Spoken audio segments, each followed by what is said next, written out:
Мы научились на опыте, что нет более эффективного способа высвободить Божью силу в определенную ситуацию, чем провозглашение Божьего Слова в вере. На самом деле, я много раз говорил это людям и никогда не устану повторять. Я сомневаюсь, что я или Руфь были бы живы до сегодняшнего дня, если бы мы не научились использовать это оружие провозглашения. Мы оба прошли через различные времена, через период тяжелой болезни. Фактически я был болен болезнью, которая обычно кончается смертельным исходом. Но вот я здесь сегодня, и спасибо докторам, и благодарение Богу, и силе Его Писания. Я жив и здоров, и служу Господу. Итак, сегодня утром мы будем провозглашать отрывок из книги пророка Исаии, 55 глава, стихи 10 и 11, которые очень подходят к этой особенной серии, с которой мы имеем дело.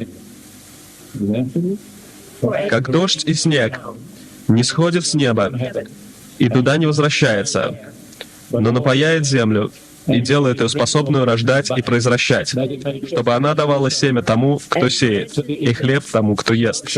Так и слово мое, которое исходит из уст моих, оно не возвращается ко мне тщетным, но исполняет то, что мне угодно, и совершает то, для чего я послал его». Аминь. Название этого первого послания «Основан на скале». Это то, с чего мы начнем и с чем будем иметь дело. Библия — это образец доброго учения, и она следует различным принципам учения. Один из них — это тот, что вы начинаете с известного, для того, чтобы дальше вести людей к неизвестному. Вы никогда не начинаете с неизвестного, вы начинаете с того, что уже известно, и оттуда вы направляетесь к неизвестному. И один из способов, как Библия делает это, она берет очень простые, знакомые, ежедневные переживания и различные занятия, и дает им духовное применение. И существуют различные примеры.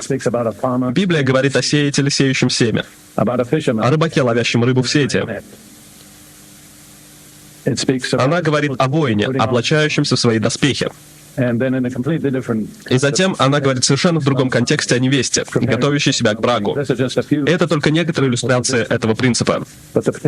Но один особенный, известный всем вид деятельности, на котором я хочу сфокусироваться, это деятельность, относящаяся к строительству здания. И я думаю, что это описание христианской жизни используется по меньшей мере столько же раз, сколько и любое другое в Библии. Итак, прежде всего я собираюсь обратиться к посланию Иуды, стихам 20 и 21, которые являются словами наставления нам, как верующим. «А вы, возлюбленные, назидая себя на святейшей вере вашей, молясь Духом Святым, сохраняйте себя в любви Божьей». Итак, здесь Писание говорит нам, что мы должны назидать или строить самих себя на святейшей вере нашей. Это один из способов, как применяется эта метафора строительства. И мы ответственны за то, чтобы назидать или строить самих себя. И затем в послании к Ефесянам, главе 2, в стихах 21-22, говорится о святом храме в Господе, на котором и вы устрояетесь в жилище Божие Духом. Итак, здесь говорится о коллективном христианском сообществе, в котором мы должны быть построены вместе в Духе Святом, как место пребывания Господа. И затем в первом послании Петра, во 2 главе, в стихах 4 и 5, говоря об Иисусе как о живом камне, Петр говорит следующее: «Приступая к Нему, Иисусу, камню живому, человеками отверженному, но Богом избранному, драгоценному. И сами, как живые камни, устрояйте из себя дом духовный, священство святое, чтобы приносить духовные жертвы, благоприятные Богу Иисусом Христом». В этих стихах мы, каждый из нас, сравнивается с живыми камнями, из которых слагается святой храм, который будет занят Господом.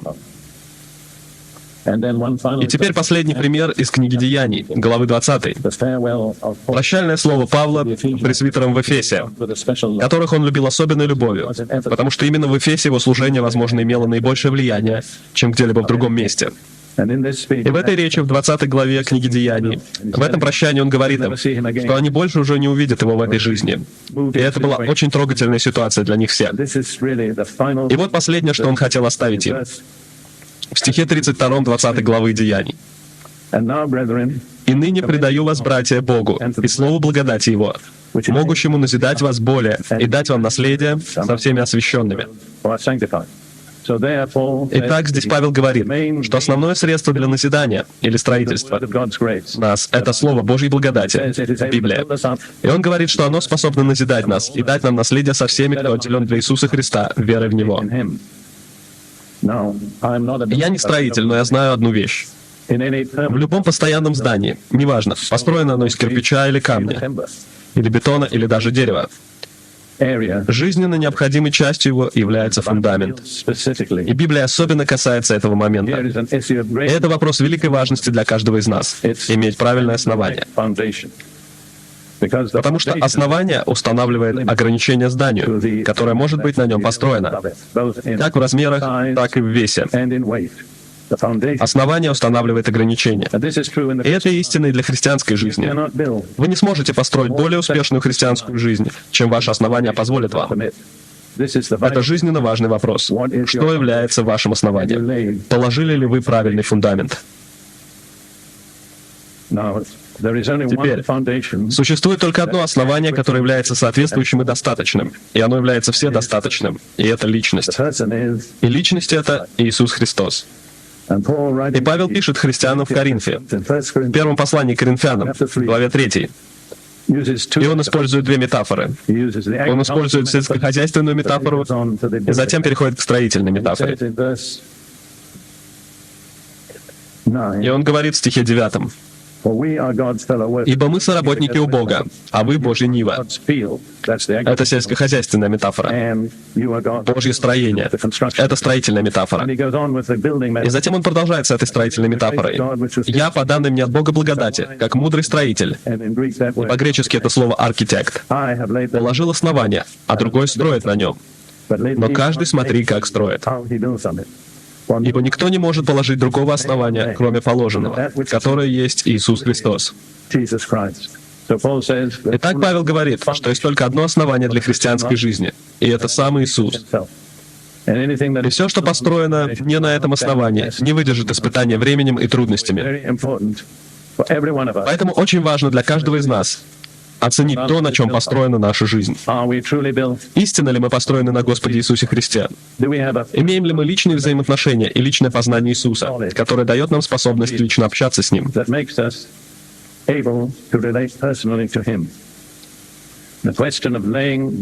Вопрос положения этого основания в Иисусе является чрезвычайно важным. И поэтому я хочу уделить некоторое время для того, чтобы рассмотреть этот вопрос. Как мы можем иметь это основание? Это основание Иисуса в нашей жизни. И я хочу призвать каждого из вас исследовать свою собственную жизнь, свое собственное духовное состояние, духовные переживания, и проверить, действительно ли вы находитесь в правильных взаимоотношениях с основанием. Я хочу обратиться к Евангелию от Матфея, главе 16, за основами учения. В стихах 13 и далее Иисус разговаривает со своими учениками. И там говорится: «Придя же в страну Кесарии Филипповой, Иисус спрашивал учеников своих: „За кого люди почитают Меня, Сына Человеческого?“ Они сказали: „Одни за Иоанна Крестителя, другие за Илию, а иные за Иеремию или за одного из пророков“». И затем он делает это очень личным. Он говорит им: «А вы за кого почитаете Меня?» Симон же Петр, отвечая, сказал: «Ты Христос, Мессия, Сын Бога Живого». Это был решительный момент в жизни Петра и во всей истории христианства. «Ты Христос, Сын Бога Живого».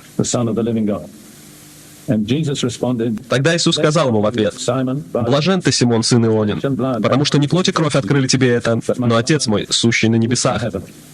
И я говорю тебе, ты Петр, и на сем камне я создам церковь мою, и врата ада не одолеют ее». Итак, Иисус использует этот разговор с Петром для того, чтобы установить путь, которым мы можем положить основания в самом Иисусе Христе. Прежде всего, мне нужно сделать комментарий на некоторые слова, которые были использованы. В стихе 18 Иисус говорит: «Ты Петр». И по-гречески это слово будет «Петрос». И на сем камне, по-гречески «Петра», я создам церковь мою. Очень часто предполагалось, что Петр — основание для церкви. Я хочу сказать, что если бы это было так, тогда это было бы очень шаткое здание. Потому что немного позднее Иисус упрекнул его, сказав: «Отойди от меня, сатана». Еще позднее он отрекся от Господа 3 раза. И даже после воскресения Павел вынужден был выговорить ему за компромисс с истиной Евангелия из-за страха перед сородичами иудеями. И я просто благодарен за то, что церковь не построена на Петре или на мне. Что на самом деле выясняется из этого стиха, что очень ясно в греческом Новом Завете, который является оригинальной версией, которую мы имеем. Ты Петр, Петрос, и на сем камне, Петра, я создам церковь мою. Теперь Петрос по-гречески означает камень, или в большинстве случаев валун или галька, и ничто крупнее. Обычно это такого размера камень, который взяли бы люди, чтобы побить кого-нибудь. С другой стороны, Петра означает камень, который берет начало в скале. Это слово часто используется в применении к утесу или чему-то подобному. Но нужно помнить одну важную вещь. Это часть всей скалы. А что такое скала? Это то, через что только что прошел Петр. Признание Иисуса тем, кем Он является. Единственно через откровение Святого Духа. Никто не сможет знать Иисуса, кто Он на самом деле, пока Бог Отец с Духом Святым не откроет Его нам. Итак, это Петра. Это скала, на которой должна основываться христианская вера. Это личная встреча и личное откровение об Иисусе. Не как о сыне плотника, не как об исторической фигуре, но как о вечном, несотворенном Сыне Божьем. Это то, куда мы должны прийти, если мы собираемся строить на этой скале.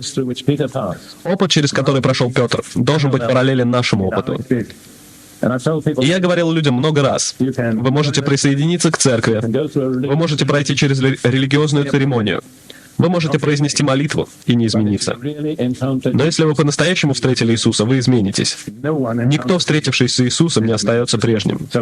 Поэтому каждый из нас должен спросить себя: была ли у меня когда-нибудь эта изменяющая жизнь, личная встреча с Господом Иисусом Христом? Я хотел бы предложить вам 4 последовательных этапа, через которые прошел Петр в этом разговоре. Прежде всего, личная встреча. Иисус и Петр стояли лицом к лицу. Не было никакого посредника, ни священника, никого между ними. Это был прямой личный диалог с Иисусом. И это то, куда нам нужно прийти. Иисус в другом месте говорит: «Я есть дверь. Кто войдет мною, тот спасется». Есть только один путь в Царство Божие. Это через дверь. И дверь — это не церковь. Это не доктрина. Это Иисус. «Я есть дверь». Во-вторых, встреча сопровождалась откровением. Откровением, данным Богом Отцом через Духа Святого. Иисус сказал: «Не плоть и кровь открыли тебе это». Вы не можете постигнуть это своими естественными чувствами. Требуется откровение. И снова, и это неотъемлемо, никто не может познать Иисуса, кем Он поистине является, в Его вечном сыновстве Божьем, без личного откровения. Вы можете изучать теологию, вы можете ходить в библейскую школу, вы даже можете стать служителем. Но без этого личного откровения об Иисусе вы не можете знать Его. И это откровение приходит от Бога Отца через Сына Иисуса Христа. Позвольте мне спросить, вы можете не отвечать, но была ли у вас эта личная встреча с Иисусом? У меня была. Более 50 лет тому назад, посреди ночи, в армейской казарме, во время Второй мировой войны, я встретил Иисуса. У меня не было никаких доктринальных познаний. Я не обладал евангельским языком. Я не мог сказать, что я был спасен или рожден свыше. Всему этому я научился позже. Но я хочу вам сказать, я изменился. Полностью и навсегда изменился. Я не стал совершенным. На самом деле, позвольте вам признаться, я по-прежнему несовершенен. Но я изменился к лучшему. Затем должно быть признание того, что Дух Святой показывает нам. Мы должны сказать: «Да, я верую, я принимаю». Мы должны каким-то образом ответить. Это не должно быть автоматически.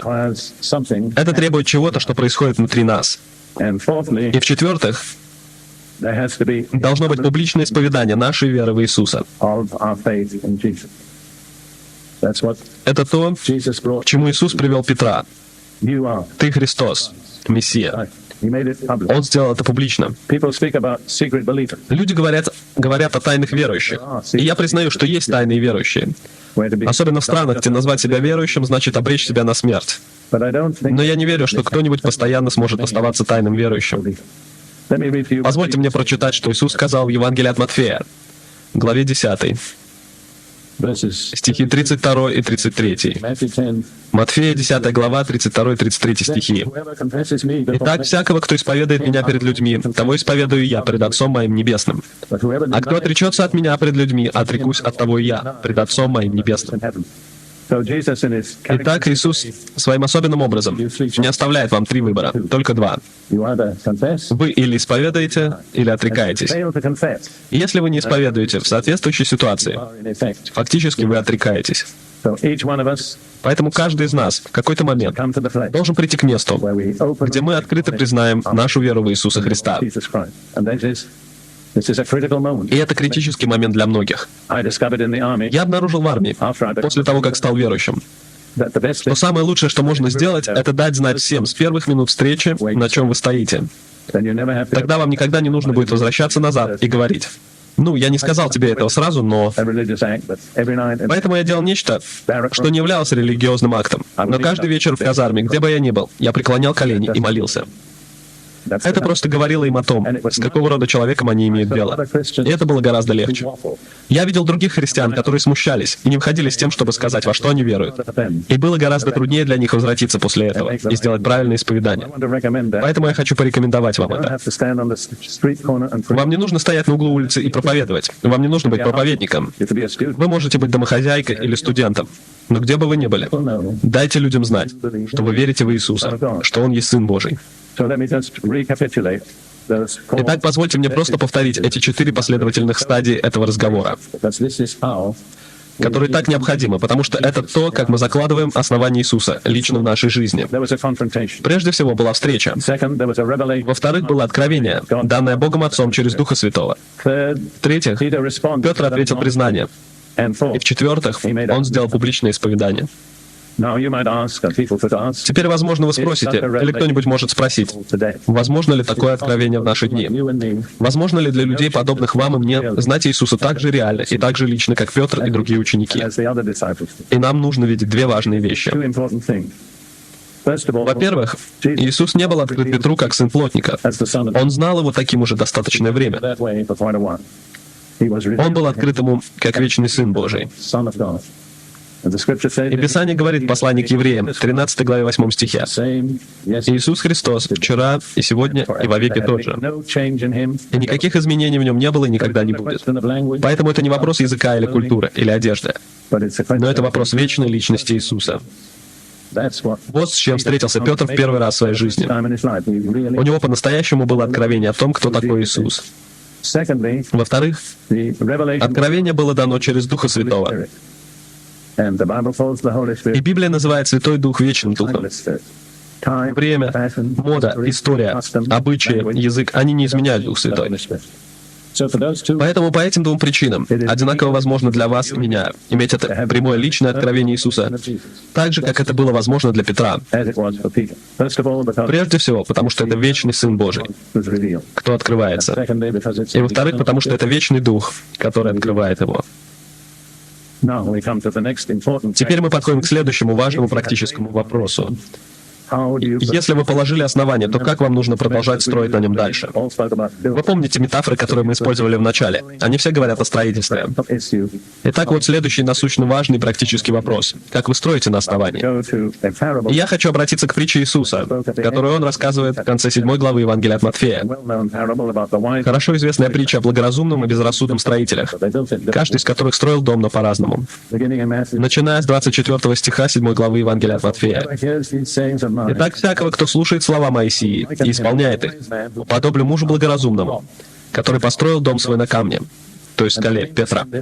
«И пошел дождь, и разлились реки, и подули ветры, и устремились на дом тот, и он не упал, потому что основан был на камне. А всякий, кто слушает сии слова мои и не исполняет их, уподобится человеку безрассудному, который построил дом свой на песке. И пошел дождь, и разлились реки, и подули ветры, и налегли на дом тот, и он упал. и было падение его великое. Прежде всего, необходимо видеть, что каждый дом подвергся одинаковым испытаниям.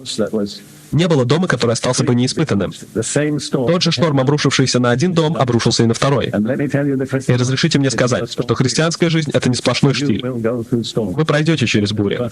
Бог никогда не гарантировал вам обратного. На самом деле, Павел и Варнава сказали о ранней церкви: «Многими скорбями надлежит нам войти в Царствие Божие». И если вы на пути, на котором нет скорбей, то это вопрос, ведет ли он в Царство Божие. Потому что это то, что сказал Павел. «Многими скорбями надлежит нам войти в Царство Божие». Намерение этой беседы не входит объяснять, почему мы проходим через тяжелые времена. Но поверьте мне, у Бога есть свои намерения в этом. И если вы проходите через них сейчас, не сдавайтесь. Бог проведет вас через них, и в конце вы обнаружите, что Он имел с вами дело и научил вас чему-то, чему бы вы никогда не научились другим образом. Вы знаете, откуда я это узнал? Из своего личного опыта. Я очень редко проповедую теории. Итак, как строит благоразумный человек? Очень просто. Двумя способами. Слушая и исполняя слова Иисуса, слова Библии. Так как вы можете строить на этом основании? Точно таким же образом. Слушая, что говорит Библия, и исполняя это. Не будьте только слушателями, потому что в Библии нет обетований для них. Но слушатель и исполнитель. Это практично. Это применение учения Библии и учения Иисуса к вашей собственной жизни. И вы обнаружите, по мере того, как вы будете продолжать в этом, что Бог постоянно будет открывать вам новые области, в которых вам нужно будет применять истину. Я хочу сказать, что я христианин уже больше 50 лет. Но Бог постоянно показывает мне новые пути, как применять Его Слово.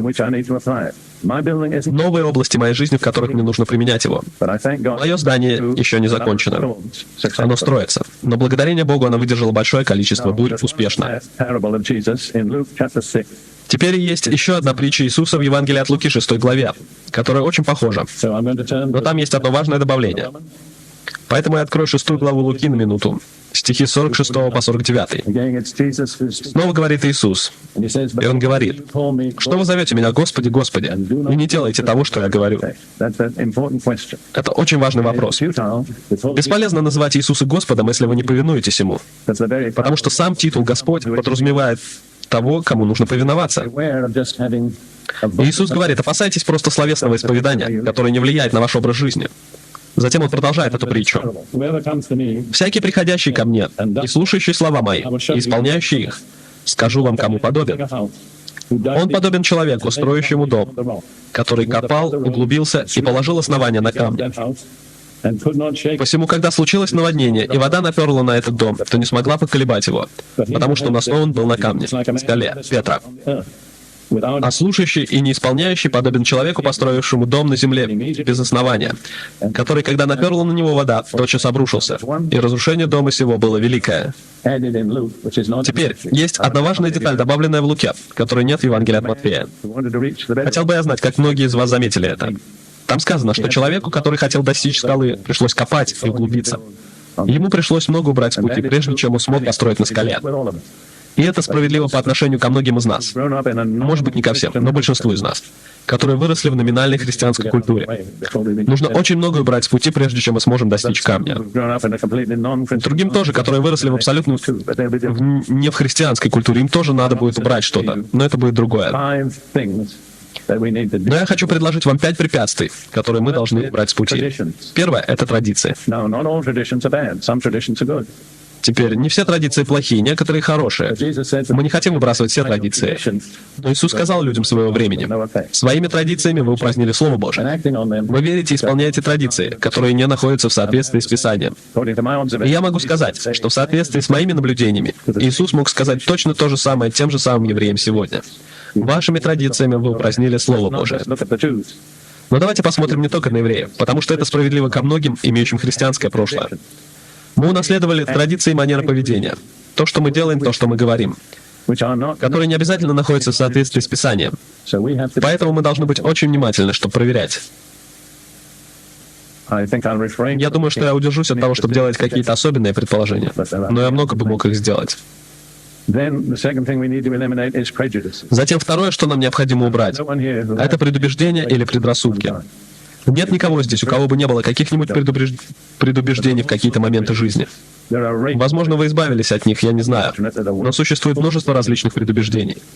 Есть расовые предубеждения. К сожалению, мир сегодня наполнен ими. И мы знаем, что в странах, подобных Южной Африке, например, где, позвольте мне добавить, произошли чудесные перемены, где расовые предрассудки отпугнули определенных людей, чтобы быть частью церкви. Ужасная мысль. Но это не единственная страна, где существуют расовые предрассудки. Соединенные Штаты Америки были наполнены такого рода вещами. И во многих местах это происходит по-прежнему. И у меня британские корни.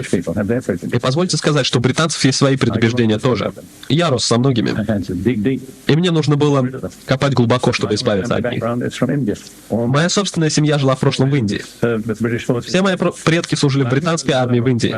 И я помню себя 12-летним мальчиком, говорящим наивно за обедом. Я не вижу, почему бы вы не могли пригласить индийца на обед. И реакцией моей семьи был ужас. И я думал внутри, почему? Но позднее я осознал, это предрассудок. И поверьте, я смотрю на множество разных людей с различными расовыми корнями. Но очень немногие из вас свободны от всех расовых предрассудков. Затем существуют деноминационные предубеждения. Большинство из нас реагирует в некоторой степени негативно на определенные деноминации. Моя первая жена, которая сейчас с Господом, была датчанкой. И она росла в датской лютеранской церкви. И затем она сделала нечто, что выглядело ужасно в их глазах. Она была крещена как верующая, что по-датски они называют «крещенная второй раз». И ее случай, потому что она была учительницей в датской системе государственных школ, фактически прошел через парламент. Может ли она и дальше оставаться учительницей? И я должен сказать, что моя жена осталась воевать с лютеранской церковью до конца ее жизни. Я не оправдываю это. Я думаю, что это было ее слабостью. Но я научился сам, что когда я слышу о людях, принадлежащих к определенной деноминации, я развиваю отношения против них, даже до того, как я увидел их. Я думаю, что они должны вести себя так-то, а вот в чем они не правы, и так далее. Опыт научил меня, если возможно, не суди о человеке, пока ты не встретился с ним. Потому что я встречался с людьми с неправильным деноминационным прошлым, которые оказывались одними из самых правых людей, которых я когда-либо встречал. А некоторые люди из правильных деноминаций были неправы. Поэтому, пожалуйста, не давайте место деноминационным предрассудкам. Затем есть социальные предрассудки. И снова я могу быть примером того, кто воспитывался в социальных предрассудках. Я даже не подозревал, что они у меня есть. Но я учился в Британии, в Итоне, и затем в Кембридже. И я просто не знал, как живет остальной мир. Затем меня призвали в армию, и я там находился с людьми всевозможного рода, с которыми раньше я никогда не встречался. И я начал осознавать, каким ограниченными было мое знание моих соотечественников-англичан. Я благодарен Богу за этот опыт. 5,5 лет британской армии. Но это очистило меня от множества социальных предрассудков. Происходя из офицерской семьи, я привык быть на этом уровне. А когда я не был на этом уровне, я чему-то научился. Когда ты смотришь на людей того же уровня, они все выглядят одинаково. Но когда ты смотришь на них снизу, они выглядят по-другому. Я всегда пытался спросить с тех пор: Боже, как я выглядел в глазах людей, которые могли видеть меня снизу? Итак, существует множество различных предрассудков. Есть личные предрассудки. Некоторые люди не любят людей с громким голосом. Некоторым людям не нравятся рыжие. Есть множество разных глупых личных предрассудков, которые есть у большинства из нас. У меня было предубеждение против людей, которые едят яблоки. Я сражаюсь с этим, но это по-прежнему где-то в глубине меня, потому что мне просто не нравится этот звук. Идя дальше, еще существует предвзятое мнение. Люди, у которых полностью лживое представление о том, кто такой Иисус. Мягкий Иисус, кроткий и приятный, украшающий рождественскую вечеринку. Это не настоящий Иисус. Он был совсем другого рода личностью. Очень шокирующим. Очень склонным разрушать наши предрассудки и предвзятые мнения. И есть очень много областей, в которых у нас могут быть предвзятые мнения. Предвзятое мнение о том, что значит быть христианином.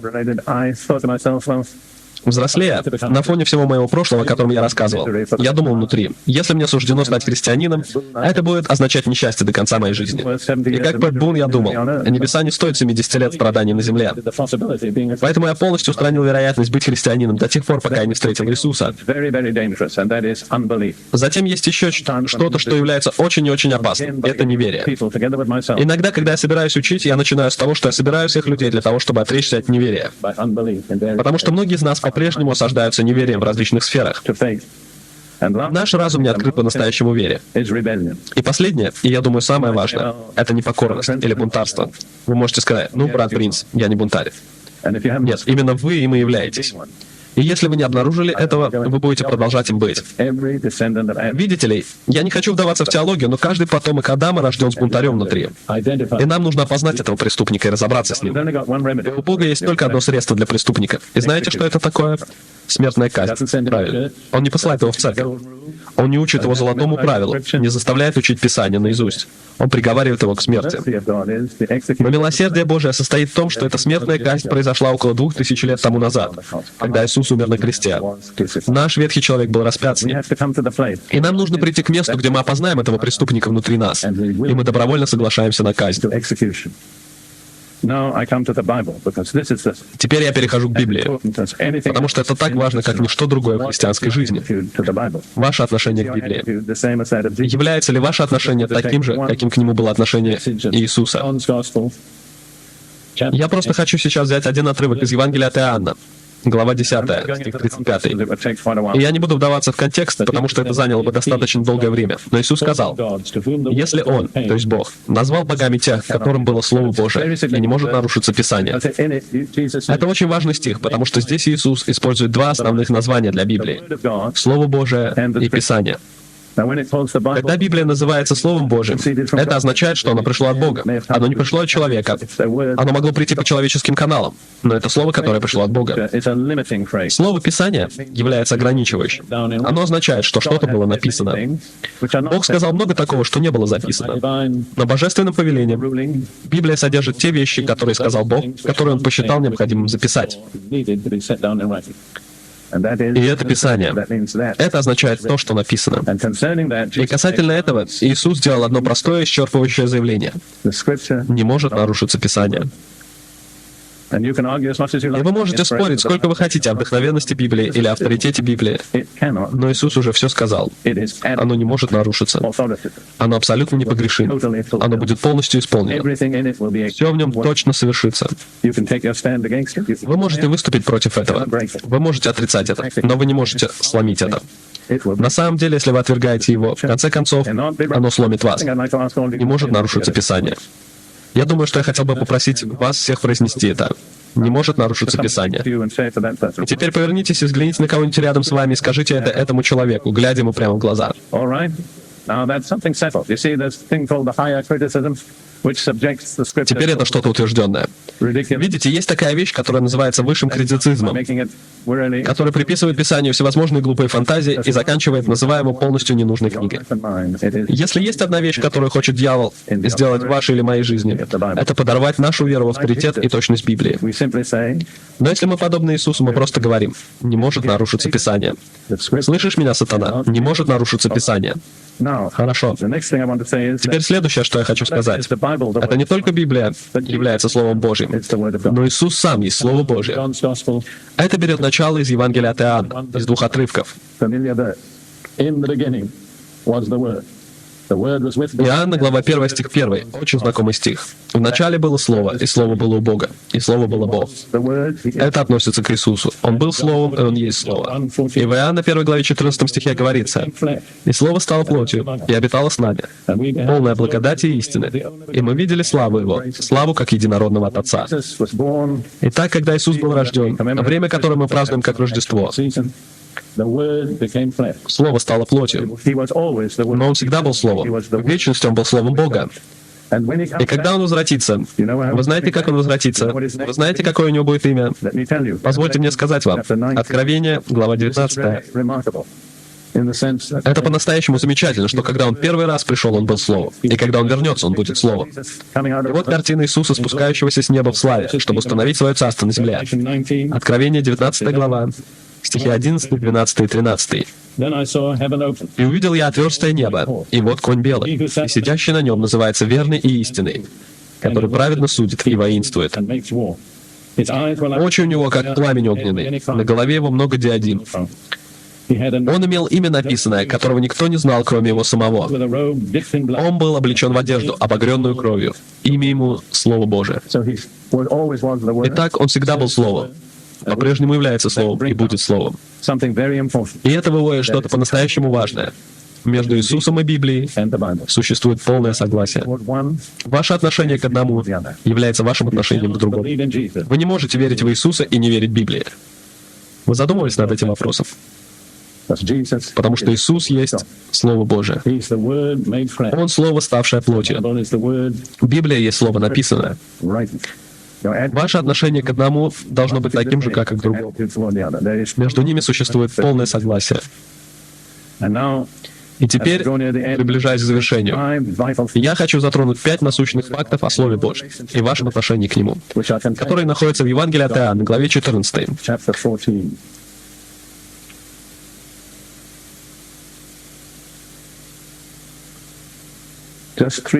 Только 3 стиха.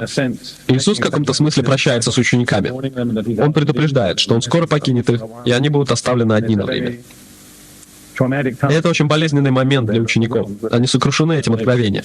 Но посреди этого Иисус дает чудесное откровение о том, что должна значить Библия для нас, как верующих.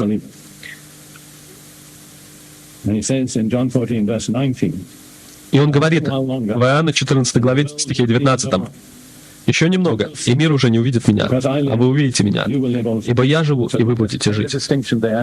Иисус сделал различие здесь между миром. Это те, которые не признают Иисуса, и Его собственными учениками. Он сказал, что мир не увидит Его, а ученики увидят. Затем Иуда, не Искариот, но другой Иуда, задал Ему очень уместный вопрос в стихе 22. Иуда, не Искариот, говорит Ему: «Господи, что это, что Ты хочешь явить себя нам, а не миру?» Он спросил это потому, что Иисус сказал: «Мир не увидит Его, а они увидят». Его вопрос был: «Как Ты явишь себя нам, не миру?» Теперь ответ, который дал ему Иисус, просто полон важных истин. Иисус ответил ему и сказал в стихе 23. Иисус сказал ему в ответ: «Кто любит Меня, тот соблюдет Слово Мое, и Отец Мой возлюбит его, и мы придем к Нему, и обитель у Него сотворим». Я хочу подчеркнуть 5 насущных фактов в ответе Иисуса. Прежде всего, Иисус сказал, что Он откроет себя Своим ученикам, а не миру. В чем состоит это отличие между учениками и миром? А ответ будет соблюдение Слова Божьего. Истинные ученики соблюдают Слово Иисуса. Они не отличаются деноминационным ярлыком. Они отличаются тем, как они относятся к Слову. Вот что делает вас истинным учеником, или наоборот препятствует вам быть им. Это ваше отношение к Слову Божьему.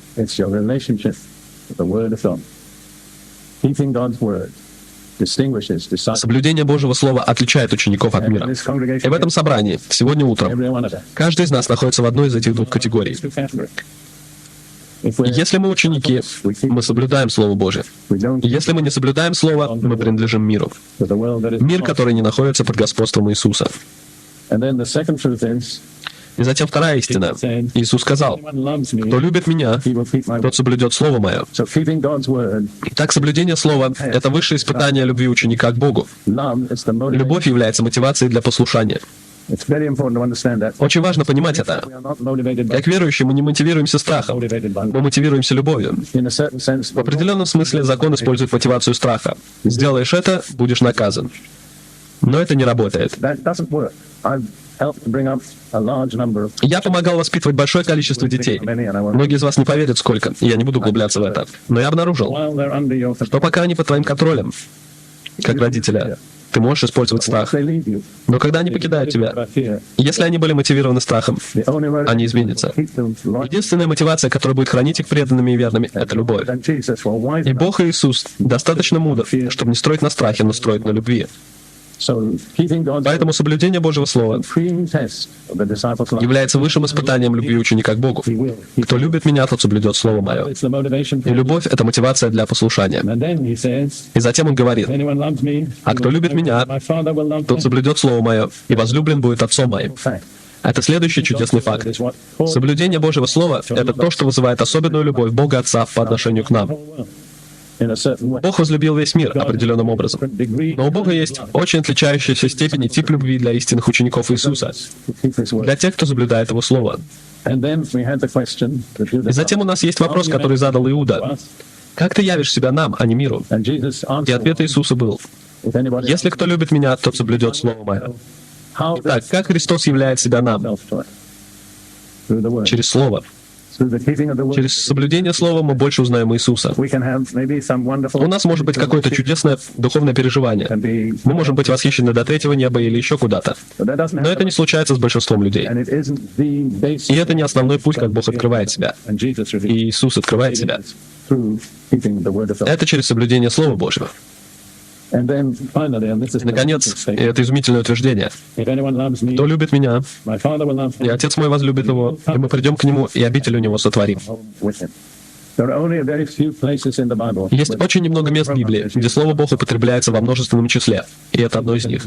Иисус говорит: «Мы, Мой Отец и Я, придем к Нему, и обитель у Него сотворим». Это духозахватывающее заявление. Изумительное откровение. Что Бог Отец и Бог Сын хотят прийти и поселиться в нас. Они хотят сделать нас своим личным домом. Но как это происходит? Через Слово.